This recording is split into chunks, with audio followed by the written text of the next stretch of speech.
Hi friends, કેમ છો બધા? મજામાં જ હશો. તો હું આજે પનીરનું શાક બનાવું છું.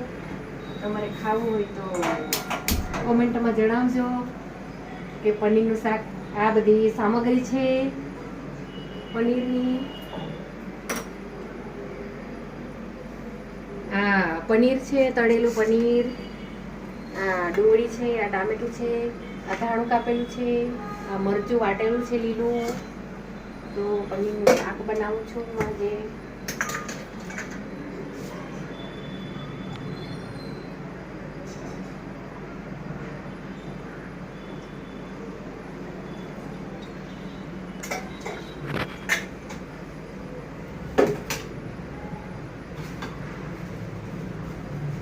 અમારે જે ઉપન્યાસ છે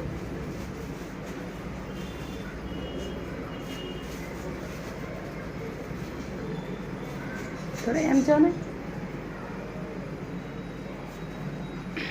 આ બધું નથી આમ મારું.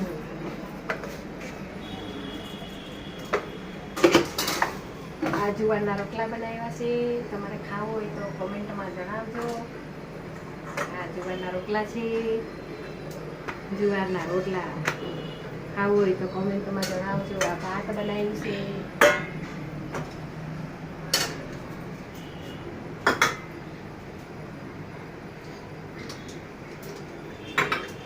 આ ઈડલી છે, ખાવી હોય તો કમેન્ટ કરજો. ઈડલી.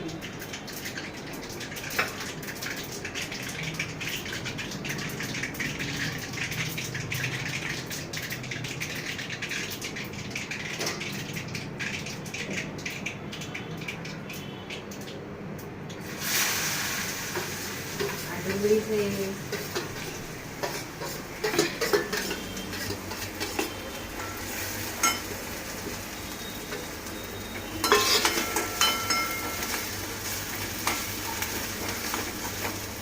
ડુંગળી છે, ડુંગળીમાં ચટણી લીલી.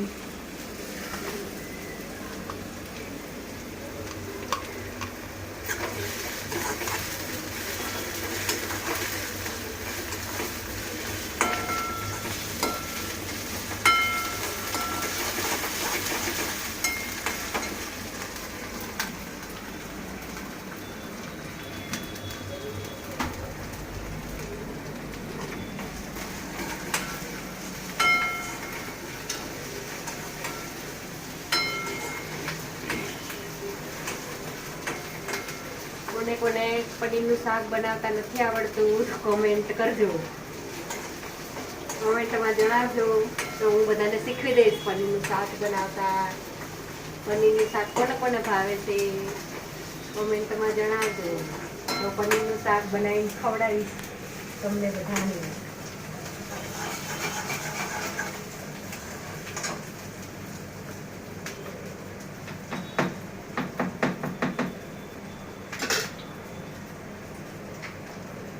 તળેલું પનીર છે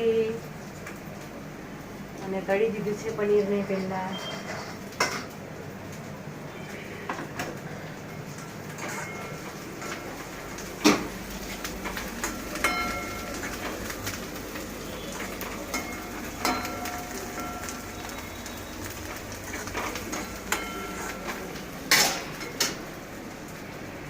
ટામેટું નાખીશું, ડુંગળી અને ટામેટું.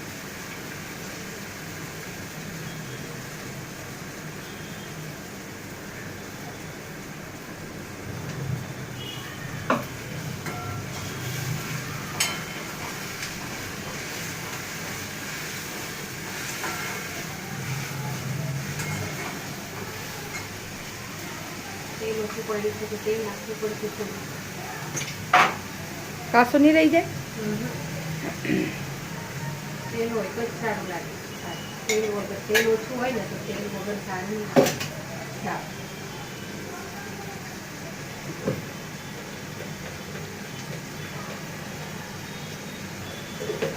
સ્વાદ પ્રમાણે મસાલો નાખી દેવાનો.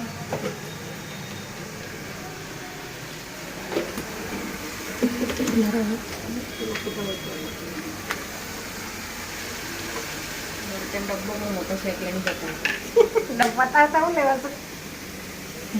મસાલિયામાં ભરવાનું રહી ગયું છે હજુ.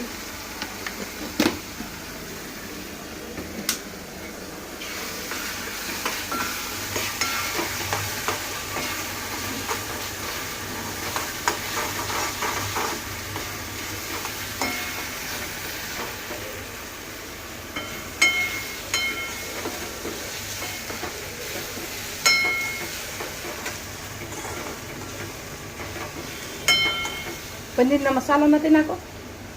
પનીરનો મસાલો નથી નાખવાનો. ધાણું નાખીશું સ્વાદ પ્રમાણે. પનીર નાખીશું.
ને ઓલું એનું કેમ થાય ઓલું પનીર ઓલા પાલકનું પનીર કેમ થઈ એ જાય? પાલકની ભાજી કાપીને ઝીણી ઝીણી કાપીને એ રીતે જ થાય. હા, પછી બાફવાની કે બાફાની નહીં, તો આમ જ વઘારી નાખી દેવાની, પછી પનીર નાખી દેવાનું.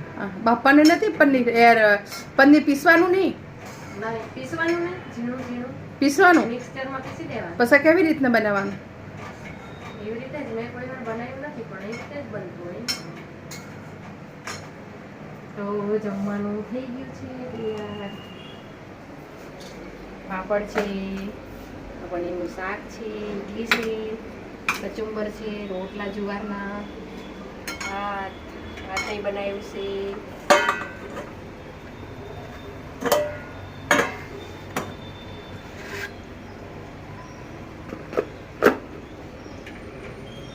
તો આ રહ્યું પનીરનું શાક. તમને ગમે તો કોમેન્ટમાં જણાવજો. પનીરનું શાક બની ગયું છે. થોડુંક રસાવાળું જ રહેવા દીધું છે. તો વિડીયો ગમે તો વિડીયોને લાઈક કરજો, શેર કરજો, સબસ્ક્રાઈબ કરજો. કોને કોને પનીર ભાવે છે તો કોમેન્ટમાં જણાવજો. બાય ફ્રેન્ડ્સ, જય માતાજી, રામ રામ ને સીતારામ બધાને. બાય.